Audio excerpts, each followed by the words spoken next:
topics and opinions expressed in the following show are solely those of the host and their guests and not those of W4CY Radio, its employees, or affiliates. We make no recommendations or endorsements for radio show programs, services, products mentioned on air or on our web. No liability, explicit or implied, shall be extended to W4CY Radio or its employees or affiliates. Any questions or comments should be directed to those show hosts. Thank you for choosing W4CY Radio.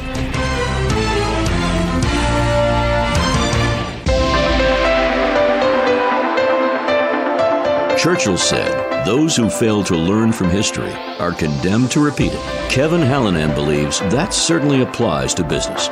Welcome to Winning Business Radio, here at W4CY Radio. That's W4CY.com. And now, your host, Kevin Hallinan.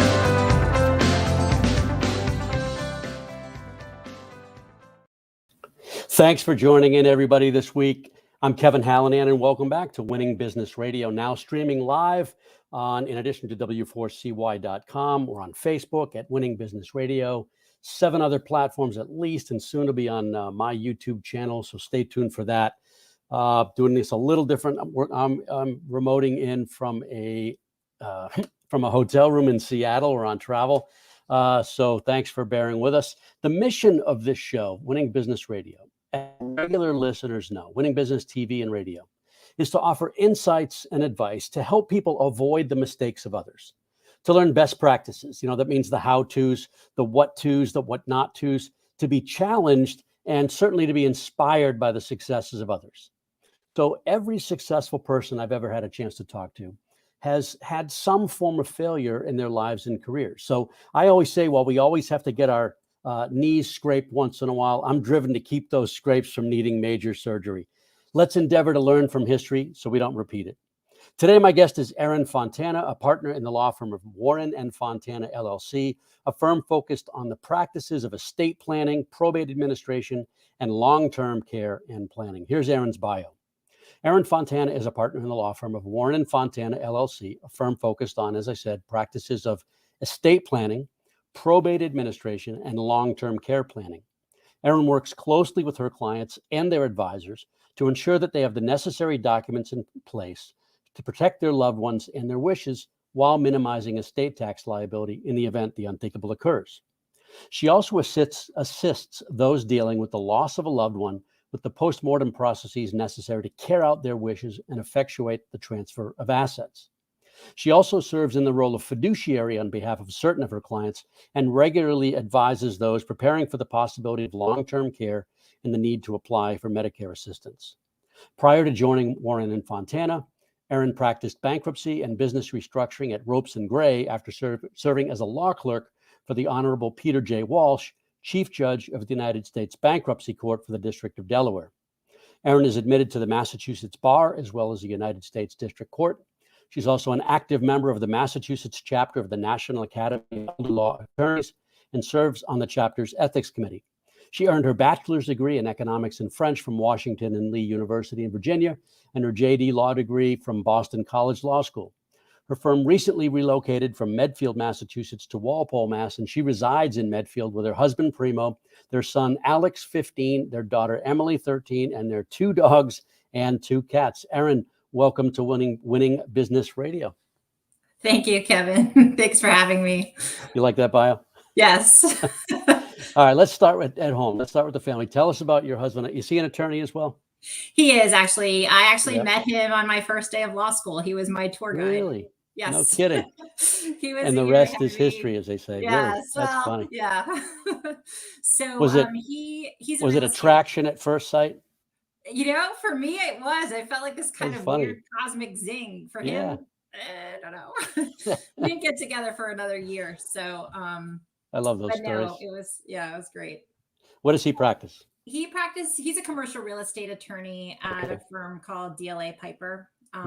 His office is located in Boston, although he's been home for over a year and a half. We shall see. They keep pushing the date back a little, but it's happening more and more. Happening more and more. So tell us about the kids, Alex and Emily. So yes, Alex is my son, 15 years old, 10th grade, loves gaming. Not much else to say. My daughter, Emily, 13, she's the opposite. She's got, I don't think we have enough hours in the week for the activities that Emily has signed up to do after school between sports and theater and guitar. Oh, very cool. But they're great kids. Yeah. So he's in 10th at Medfield High School and she's at the Mhm. middle school in 8th. And of course, the dogs and the cats, we have to mention them. Yes. So the cats were actually Primo's birthday gift 17 years ago. Wow, 17 Yes. years. I know. So, and then we got Kobe, as in beef or Bryant. We got Kobe 4 years ago. They wore me down. He's a Cavachon, half King Charles Cavalier, half Bichon Frise. Yeah, Supposedly yeah. a good breed, for the elder cats. And Mhm. then we added Daisy last year. She's a COVID puppy. Kobe started getting very anxious when any of us left the house after being home for so long, and we're skiers. So I thought he needed his own little therapy dog. So she's also supposedly a Cavachon, but she looks like a 10-pound miniature King Charles Cavalier. So Those are cute dogs. We almost they got a are. King She's Charles. adorable. That's the only reason she's still alive, I think. I think Yeah. I forgot in those 3 years how much work puppies were. I know. I think I told you earlier that off air that we have a mini Schnauzer, and she's 14 or 15 and getting older and a little skittish now. And at one point we said, "Yeah, we'll get another one." And my wife reminded me of how much work a puppy is. Yeah.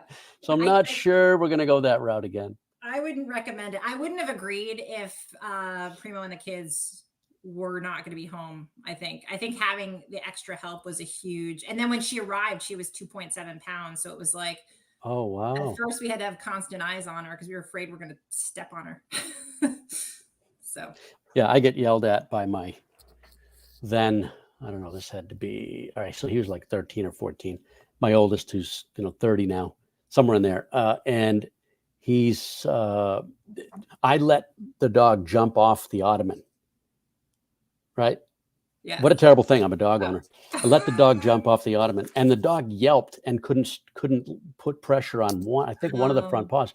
We rushed her we live in Rosendale. We rushed her to Angel Memorial in Jamaica Plain. She was fine. Yeah.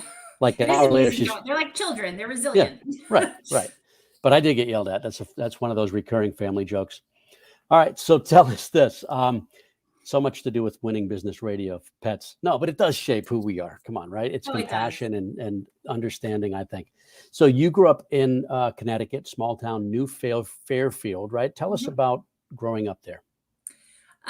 It's pretty idyllic looking back on it. It's a small town on the western border of Connecticut, 20-minute drive to New York.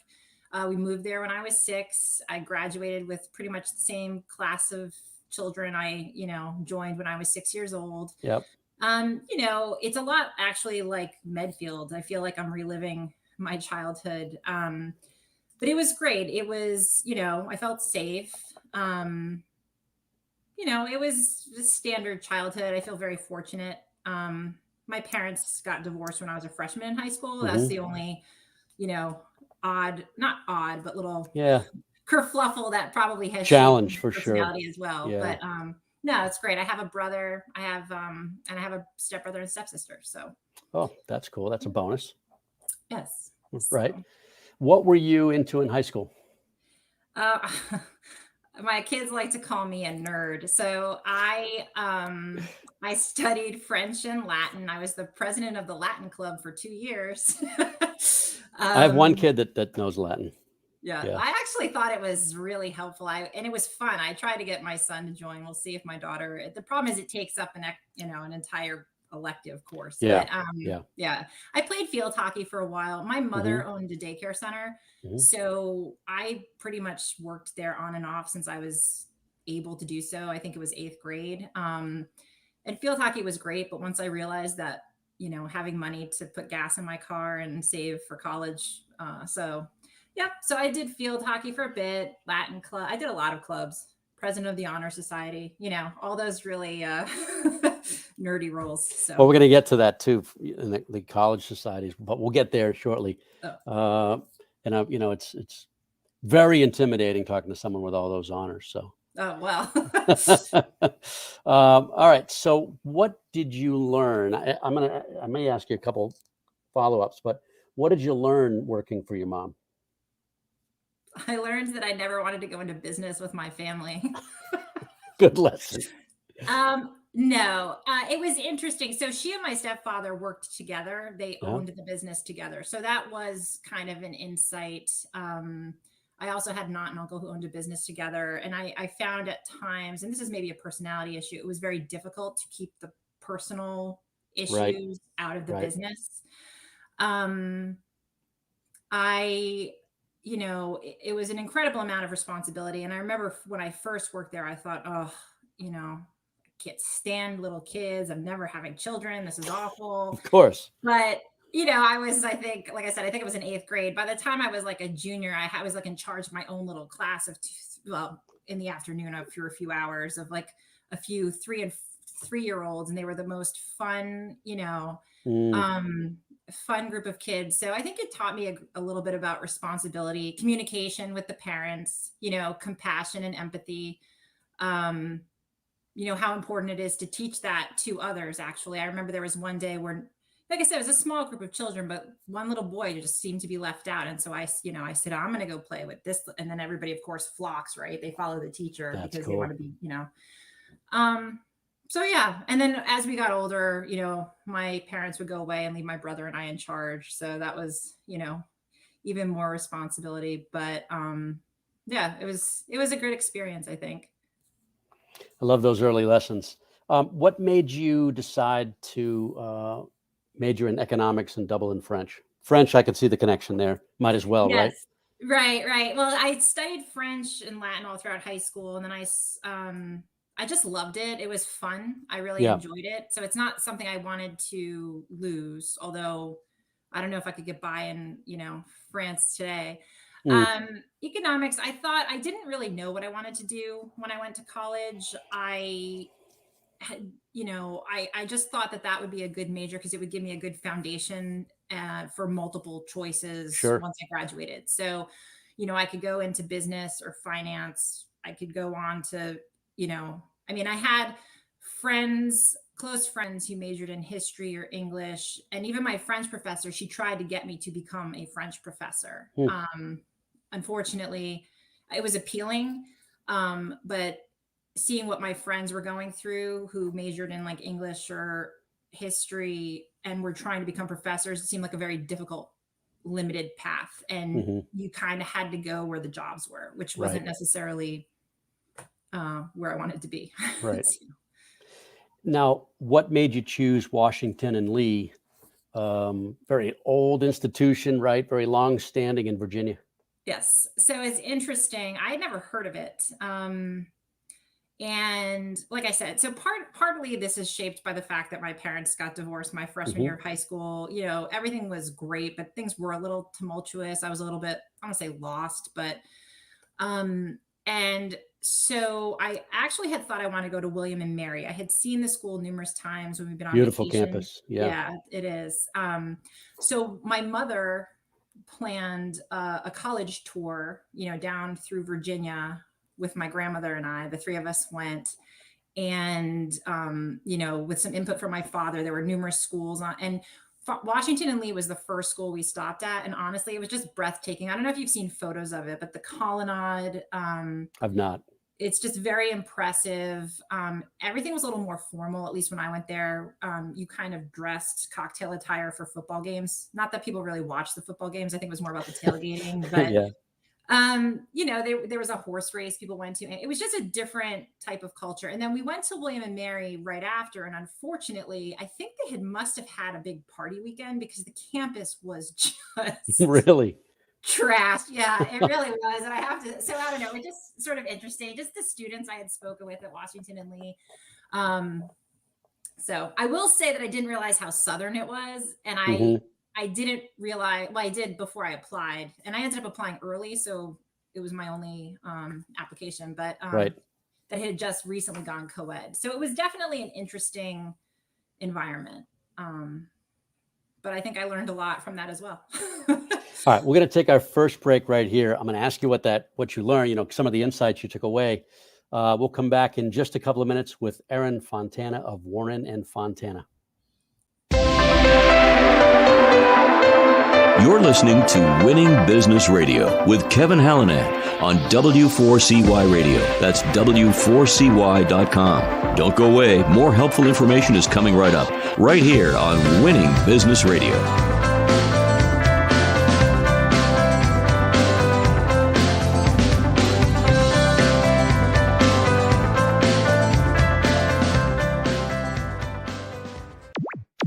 Hey everyone, I'm Jimmy Star, the king of cool and your host of the Jimmy Star Show, the entertainment radio show for all you cool and unique people looking to get a behind-the-scenes peek at what's going on in the entertainment industry.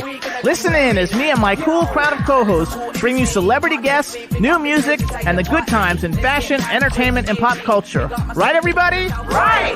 Tune in live Wednesdays at 3 p.m. Eastern on W4CY.com.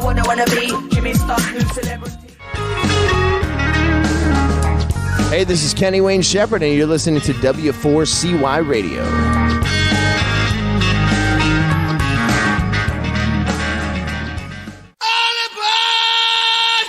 Hey, this is Rebel Medler. Join me for In Your Face on W4CY.com, Tuesdays at 2 p.m. Eastern Standard Time.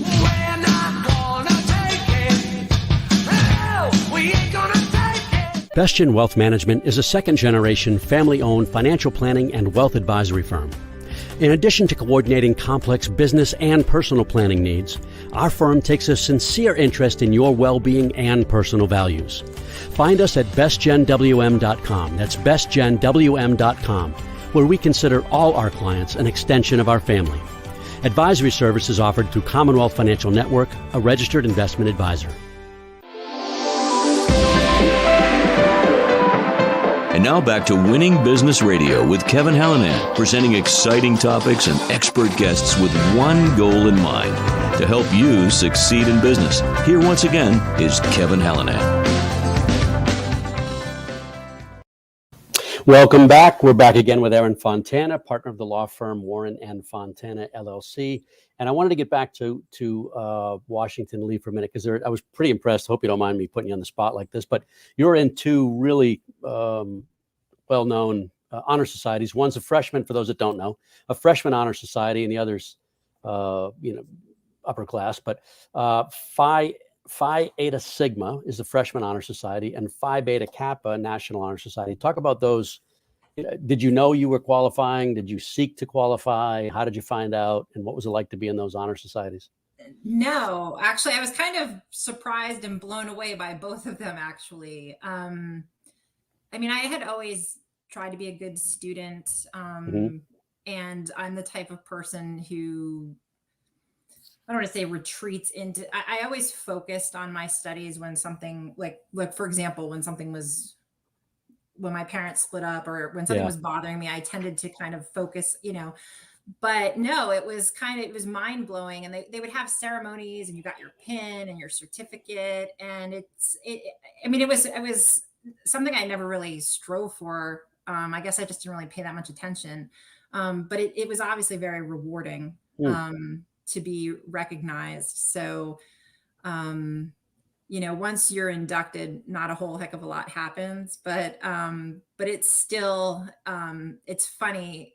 I actually went through a period where I forgot that I was actually in either of those honor societies until I had to update my resume at one point a few years ago. But no, it was great. I mean, obviously it feels good to get recognition for hard work, for sure. My first semester wasn't quite that good. It wasn't that good, but I figured it out later. I will say this. So my parent, when the interim grades went home the first half of freshman year, I had a very difficult adjustment to college. It was, like I said, being in the South was much different than growing up. Yeah, I want to come back to that. Yeah.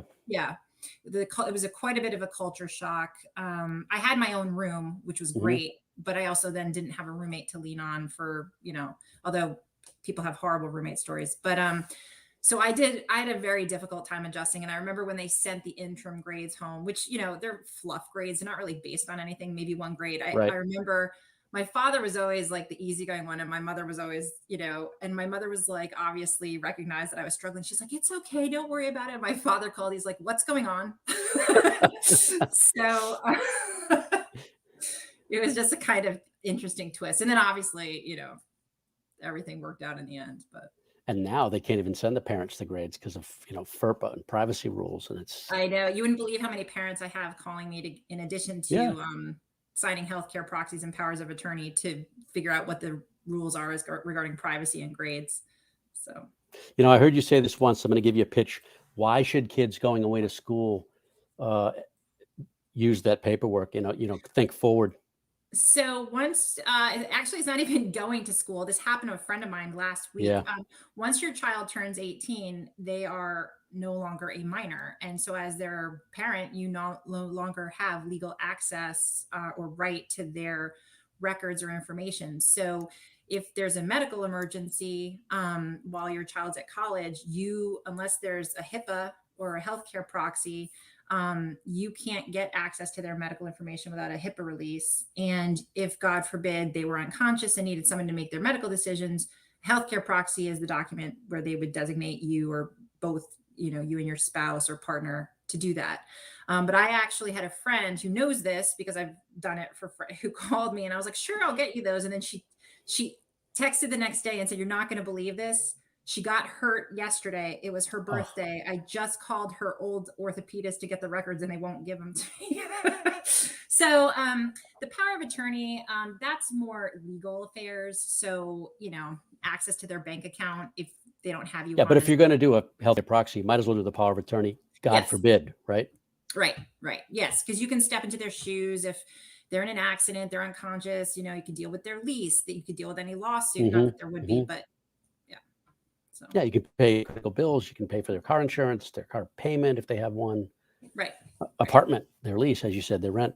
So let's get back for a second. You told me there's some lessons. You mentioned some lessons from college. You want to share one or two more?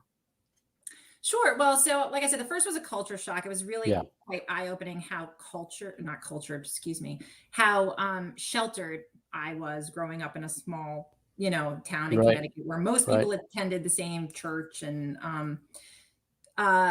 so it was eye-opening to see that not everyone, I mean, this on some level, but until you experience it in a heated or, interesting way, talking to someone else's parent, that not everybody thinks like you do. And not everybody has the same morals or ethics, which is fine. Not that yours are better than anyone's. Washington Lee also had an honor code. So, our tests were not proctored. Everything was, you could take your final exams in a room by yourself. And it was just expected that if it was a closed book exam, you weren't going to open a book. And if it, so I thought that was fascinating. And I think it says a lot about people's integrity. There was also a committee where, if someone was alleged to have violated the honor code, there was a whole process. And unfortunately, I was, called as a character witness for someone who went through that. And it was very sort of daunting, but also amazing how this group of students sort of enforced, the integrity of this system, and how seriously everybody took it. So, And then I actually, like I said, it was interesting going to a school that had not been co-ed for that long. And at the time, VMI, Virginia Military Institute. Right there too, right? They weren't co-ed. So, but it was, you don't know what to expect, but it was, we're in the modern age. It was impressive how respectful everybody was. I never felt, like anybody saw anybody as less of an equal or anything like that. So when did you decide you wanted to practice law? It's something that was always kind of in the back of my head. And I don't really know, when you're little, I want to be, a teacher, a dancer, an astronaut, but I think once it came to think about what the next step was, a lot of people in my classes, a lot of them are applying to jobs on Wall Street. I had several uncles who had done that. I'd been on the floor of the stock exchange numerous times. It's not something that really appealed to me. Yeah. And law was always I knew I couldn't handle medical school because I can't deal with blood. But law was always kind of there. And I always, I thought I'd be a corporate lawyer. And your handwriting was probably too good. Yes. That's the joke. No, it was just always something there. And I thought it would always be helpful to have, I don't have any lawyers in my family. I always thought, the education would, be helpful no matter what. So, and Boston, I fell in love with as a child. My father worked for IBM, and we used to come up here all the time on business trips with him, with my grandparents, and, walk the red line. So BC law, I was lucky. It just worked out perfectly. So did you try to apply to multiple schools? Because I was going to ask why you chose BC. I did. So I applied to several schools, including Washington and Lee. I didn't, it's funny. I'm a big person on, I guess I don't love change, although change can be good. It's hard for me to let go of a good thing. I did not want to stay in Lexington, Virginia, while all my friends moved on to the next step. So even though Washington and Lee was a great law school, I just could not imagine staying behind and watching everybody else leave. So that was kind of a no-brainer. I had applied to some schools in California. And it's interesting. I seriously thought about going out, but I didn't realize until I started actually interviewing and attending the tours. Law schools at that time were relatively provincial. And so if you went to a school, it was sort of expected that you were going to work in that area or go back to where you were from. So it was interesting. And Boston, like I said, BC, it was a good school. And when I flew up to look at the campus, I kind of I felt safe. It was adorable the campus is separate from the main campus. It's got, it's very statuesque, BC. And it allowed me to be in a place closer to home, but not too close. And then a place that I had always loved as a child. So I have a grandfather who went to Fordham, and my cousins, his other grandsons, I think both went to BC Law too. I'll check that on the break, and I'll let you know when we come back. I don't know the years either, but interesting. Yeah. They're big BC family, even though they're from that's the Cheshire-ish. Yeah, that's Cheshire. That's the Cheshire side of the family. I was talking about them earlier. So after law school, you clerked for Chief Judge, Peter J. Walsh, U.S. Bankruptcy Court in Delaware. How did you get that? And talk about that role. And this will take us into the next break. This was actually a kind of a crazy story. So when I was a summer associate in law school, I actually summered for a firm in New York. It was a Boston-based firm, but at the time I was dating my husband, and I'd always assumed I would be in New York because I was from Connecticut. My family's from Long Island, and I didn't want to make a decision based on a guy I was dating. And that summer we got engaged. So I decided I did not want to live in New York. It felt too claustrophobic to me. The idea of raising a family in the city wasn't appealing. So I ended up joining a firm in Boston. And I think a week or two after I started, September 11th happened. Yeah. And the world came to a screeching halt. And everything that I thought I would be doing ended. I was basically reviewing September 11th related things for insurance law issues. It was horrible. And I randomly got a call from my bankruptcy professor out of the blue. And she said, Judge Walsh is, that's at the time, everybody wanted to file bankruptcy in Delaware because that's where most companies are incorporated. She said, he just got funding for another clerk.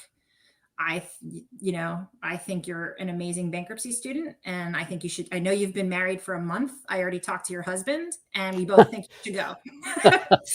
So that's how, less than 2 months after I got married, I ended up living in Wilmington, Delaware, and spending the first year of my marriage in a long distance relationship. Oh my word. All right, we're going to come back and talk about that. We'll be back in just a couple minutes with Erin Fontana of Warren Fontana. You're listening to Winning Business Radio with Kevin Hallinan on W4CY Radio. That's W4CY.com. Don't go away. More helpful information is coming right up, right here on Winning Business Radio.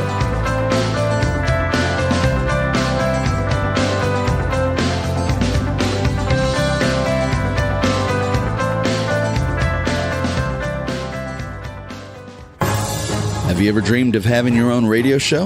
Well, W4CY Radio makes dreams come true. You can be a radio personality on the #1 ranked internet radio station in West Palm Beach, Florida. We can be heard in 105 countries and all U.S. states. Promote your business, earn up to $10,000 per month and more. It's all up to you. Have fun and be heard. Call 561-506-4031. That's 561-506-4031. Start your radio show now. Hey, this is Rebel Medler. Join me for In Your Face on W4CY.com, Tuesdays at 2 p.m. Eastern Standard Time.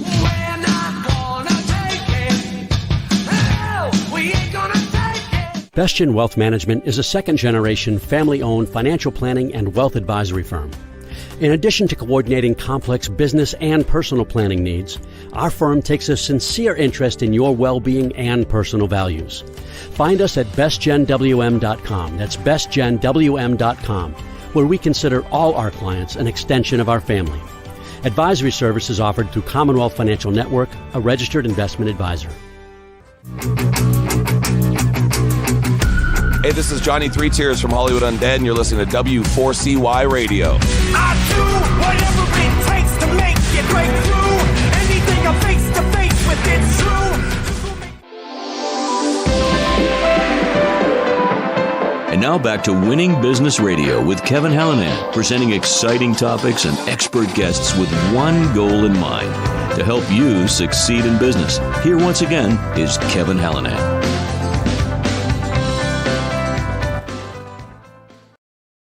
Well, I just looked it up, and I was way off.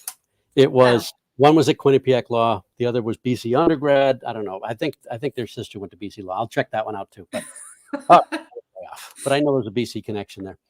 So long distance relationship in the first year of marriage. That's tough. Tell me about that.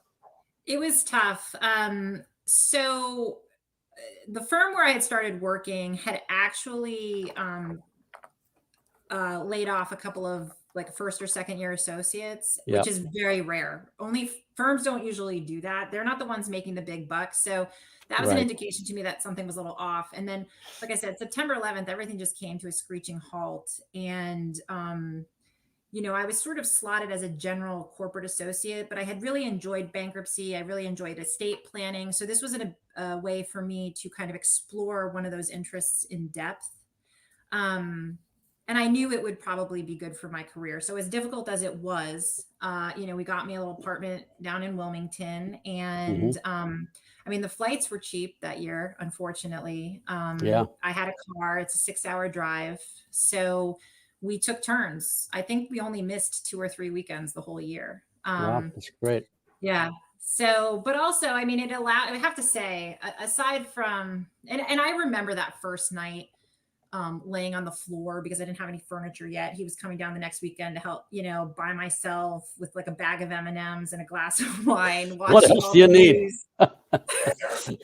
Watching the news in Philadelphia, which is... I got a bag of M&Ms in this room somewhere. Peanut M&Ms.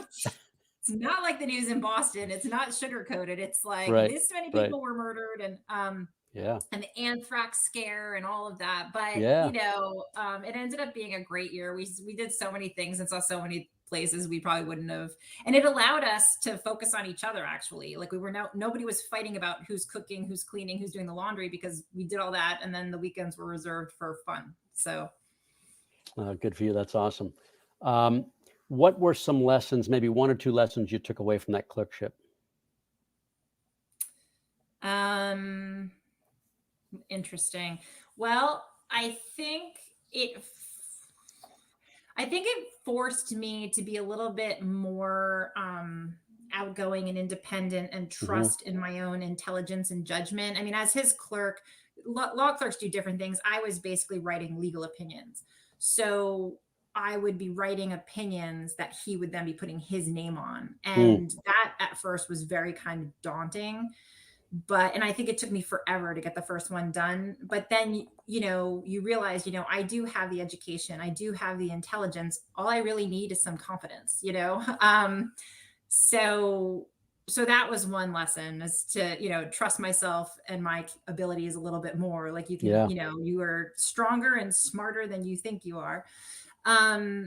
And then I think the other thing was just, as a clerk, you're dotting your I's and crossing your T's many, many, many, many times. So, and I think it also, sorry, it was like a third one, but allowed me to see how lawyers operated and presented themselves in court. We didn't do that often, but it was invaluable to see the way certain people carried themselves and presented themselves and addressed each other and the judge, and how he reacted to different, tones or considerations. So that had to be good insight for later. It was. I didn't spend a ton. I mean, as a bankruptcy associate, you are in court, and it can be quite sudden. And I don't know that I ever really got fully comfortable in my skin. It's kind of daunting when you're standing in front of a judge, but it was very helpful. All right. So Ropes and Gray, that's where you practice bankruptcy, correct? Mm-hmm. And was that in federal court, U.S. court? Yes, or U.S. federal court. Federal court. So Okay. Right after I joined Ropes, we got a major debtor case that was pending in the Southern District of New York. So that was exciting. We were working around the clock and flying back and forth to New York on the shuttle all the time. And it was kind of an all hands on deck, bringing all these other areas of law and departments. It was a lot of camaraderie. And then after that, I got to practice in both the Worcester and the Boston bankruptcy courts. And they have different judges. And at one point we were defending Ropes and Gray because somebody, I don't want to say anything about this person, but somebody decided to sue us after the fact of another case, which it ended up being all good in the end. But it was definitely interesting being in a position to represent your client, and then in another position where you're basically representing the firm. Also, our landlord had filed bankruptcy at one point, so I was going to court regularly just to make sure our interests were protected. So that was kind of exciting. This will sound awful, but it's more humorous than not. I question the judgment when you sue a law firm. Aren't you like taking on the grizzly bear? I don't know. This person sued every firm involved in the case, and then others independently. So I'm not sure there weren't some other issues there. Okay.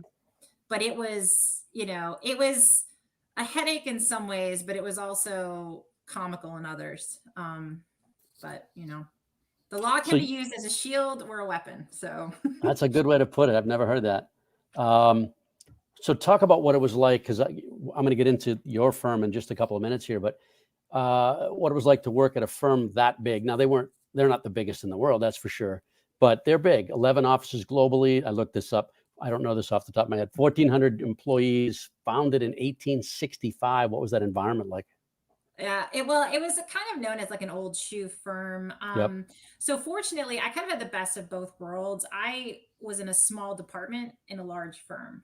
So the bankruptcy department, I think it maybe had 12 or 15 attorneys, but you had the resources of a large firm. So our department was very close knit. Yep. And it's amazing how quickly, you bond with people, especially when you're working around the clock. I mean, that first year was a lot of work, but it was no fun. kids yet. It was, No kids yet.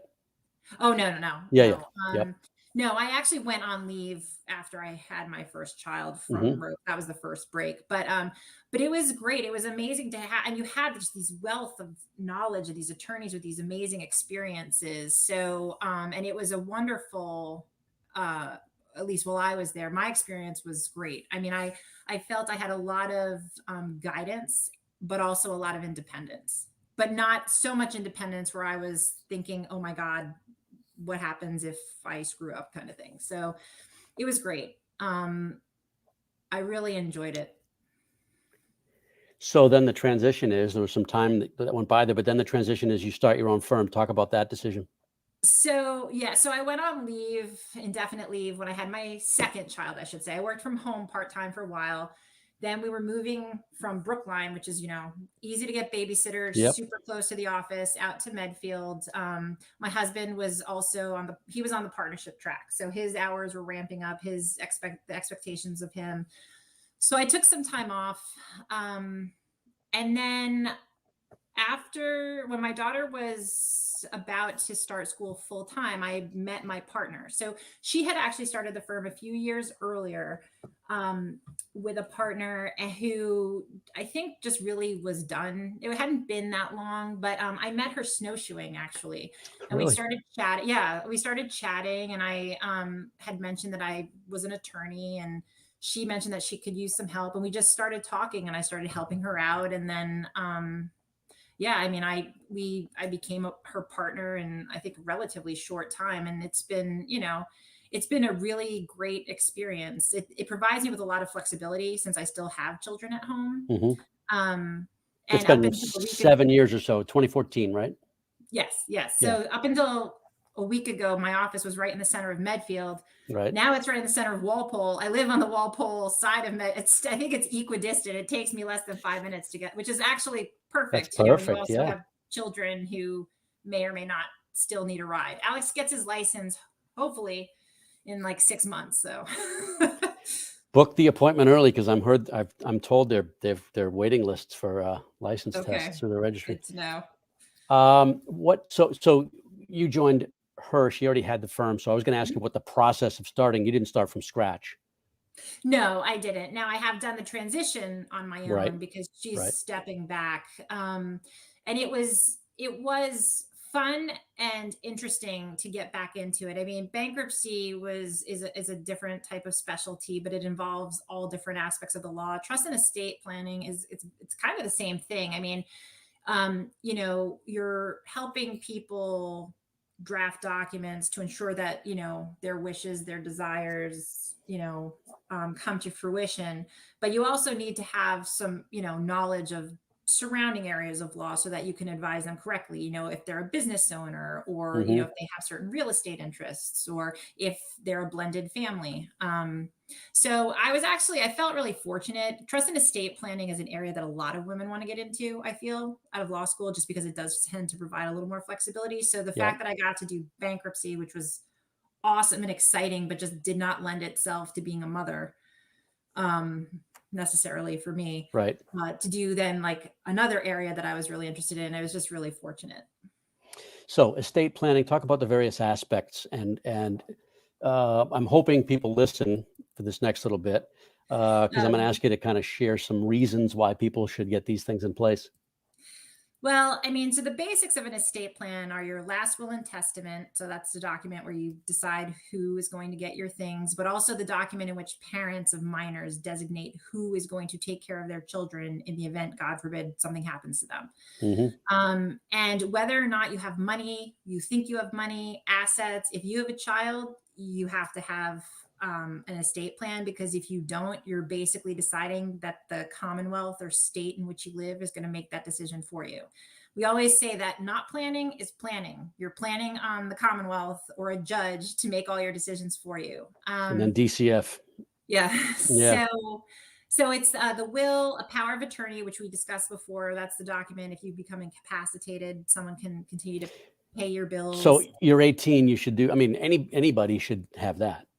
Everybody should have that. Everybody, yes. not anybody. Everybody. I think once you have any assets to your name or have a job, it's not a bad idea. It's not, I mean, a will is not something you need to do every year. We basically say, check in with us every few years, or if there's a major life change, a marriage, like divorce. You have a child, divorce, marriage. Yeah. Even if you have a child, usually, unless you don't already have guardians established for prior children, having another child actually is not necessarily Okay, that makes triggering. sense.